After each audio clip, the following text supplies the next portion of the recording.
कांग्रेस नेता राहुल गांधी इस वक्त कोरोना पर प्रेस कॉन्फ्रेंस कर रहे हैं। सीधे रुख करते हैं राहुल गांधी की प्रेस कॉन्फ्रेंस का, जिसमें वो सीधे तौर पर सवाल उठा रहे हैं कि मास्क का जो उपाय है वो स्थायी उपाय नहीं है कोरोना से बचने का। ये आपको सुनवाते हैं क्या कह रहे हैं।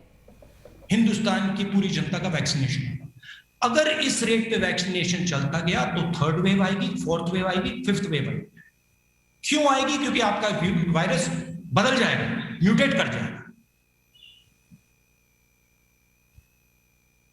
तो फिर से मैं दोहरा रहा हूं, वैक्सीनेशन स्ट्रेटेजी के बारे में सोचिए, वायरस को समझिए और जिस प्रकार से आप काम कर रहे हैं उसको बदलिए, क्योंकि आपके काम करने के तरीके से लाखों लोग मरे हैं।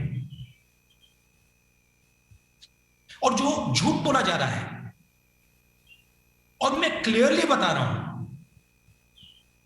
कि जो हमारी डेथ रेट है वो झूठ है और सरकार इस झूठ को फैला रही है। ये झूठ फैलाने का समय नहीं है। अगर हमें कोरोना से लड़ना है तो हमें सच्चाई समझनी पड़ेगी और सरकार को सच्चाई बतानी चाहिए। राजनीतिक मामला नहीं है, हिंदुस्तान के भविष्य का मामला है। हमारे लोगों की जान बचाने का मामला है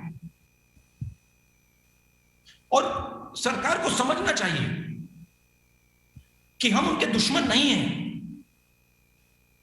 विपक्ष उनका दुश्मन नहीं है। विपक्ष उनको इंडिकेशन दे रहा है,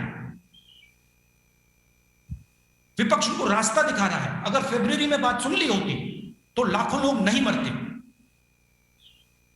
तो ये मैं आपको बताना चाहता था। आप सवाल पूछिए, अगर आप चाहते हैं अंग्रेजी में तो मैं अंग्रेजी में भी बोल देता हूं।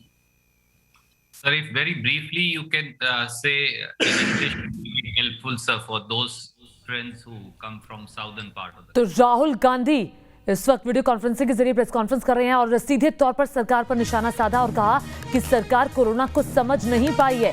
जिस रफ्तार से वैक्सीनेशन चलती रही, ऐसे में अगर दूसरी, तीसरी, चौथी वेव भी आएगी। और सीधे तौर पर कहा कि हमें वैक्सीनेशन की रफ्तार को बढ़ाना होगा, वैक्सीन से ही कोरोना को रोक सकते हैं। और सीधे तौर पर कहा कि कोरोना को लेकर जो आंकड़े आ रहे हैं उस पर सरकार ने सच्चाई नहीं कही।